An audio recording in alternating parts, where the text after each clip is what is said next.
This is for you if you're rebuilding your life in any capacity, whether it's your health, your business, your career. This is for you.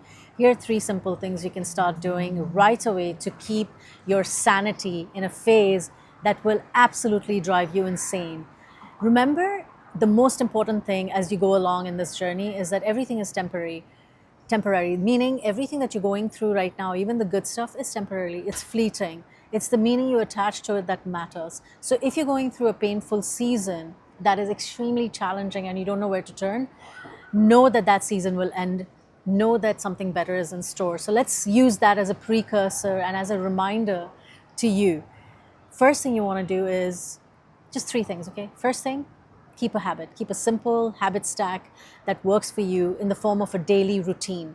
A routine that you can actually honor, and a routine that if you fall off the proverbial horse, so to speak, you're not going to beat yourself up about it. You're just going to keep going. You're going to start again as if it's all okay. One bad day doesn't need to define 3 months of great work you've done. It happens to the best of the best, okay?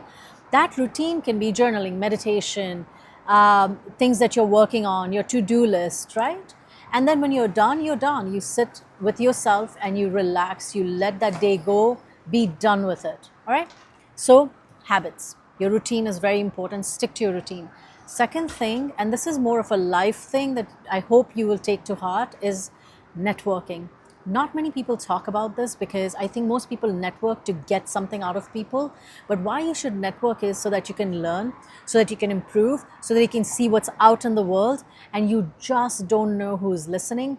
You don't know who you're inspiring. You don't know who someone could introduce you to. So you obviously don't go with the perspective of getting something, right?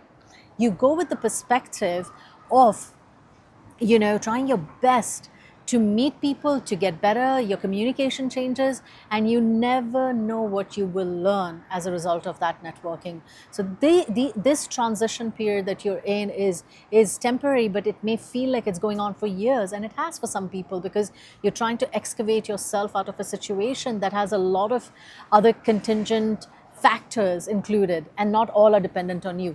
We only work on the things we can control.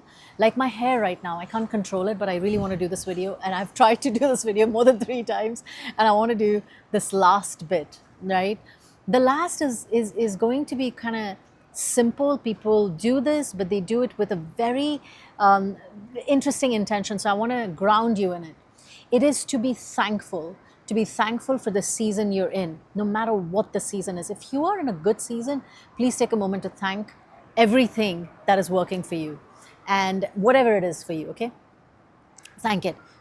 But if you're in a season where it's difficult to show gratitude, here's what I would do. Here's what I would do. Say thank you.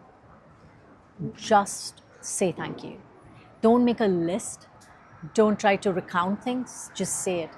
And say it because you can. Say it because you must. And because you're not listing things, it becomes more expansive.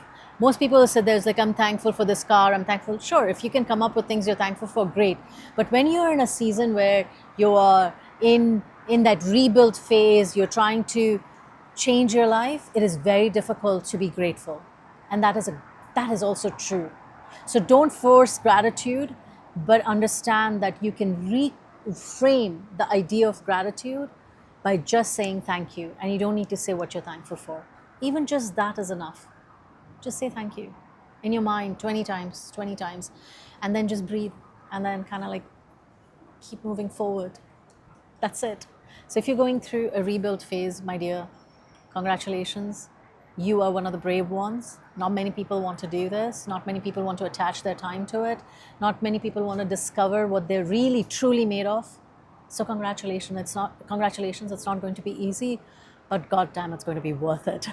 And you just don't know who's listening, who you'll inspire, whose life you'll make better, just because you chose to do something that was extremely challenging, given your circumstances, given your history, given your upbringing. You just never know. So I'm sending you so much love today. And I'm here in Austin with extremely frizzy hair, even though it's not supposed to be this way. It's rained here. And I really wanted to talk about this today. So I hope it reaches you.